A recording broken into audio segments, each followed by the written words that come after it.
Poetry. Ask a poet what it means, and they'll tell you that the key factor is expression. Ask an English teacher, and they'll tell you that it's an incredibly complicated series of words with a million different hidden meanings. English is the one course that we're required to take every single year in the public school system, and poetry, well, it's just another part of that. English teachers have spent years drilling it into our heads that the point of poetry is to just find many different poetic devices. So, a simile, a rhyme, a metaphor.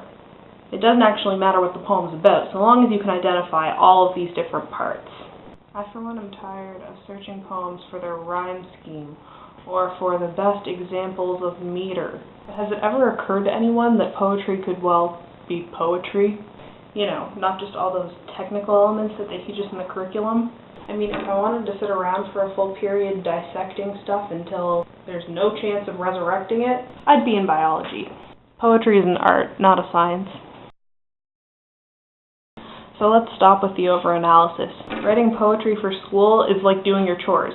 You're not going to have any fun. You're just doing it because you were told to. Hey, let's get an example going.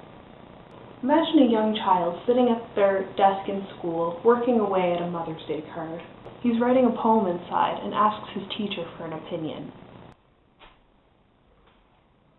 Teacher, do you think my mommy will like the poem I wrote her? Well, Jimmy, I'm afraid she's actually going to hate it. Oh, but why? Well, it's obvious, isn't it? You haven't used any alliteration and not a single simile. I mean, you can't even call this poetry. This is garbage.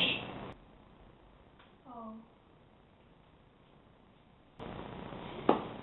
Now please just let me sit and read some poetry without having me search for a dozen elements that the poet probably didn't even mean to include. And I may come across as crazy for saying it, but maybe the author meant for the blue blanket to just be a blue blanket.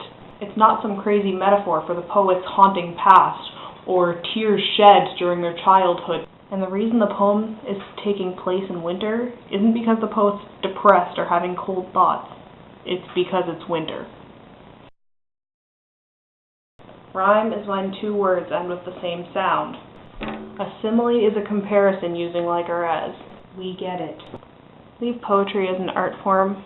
Stop with the overanalyzing.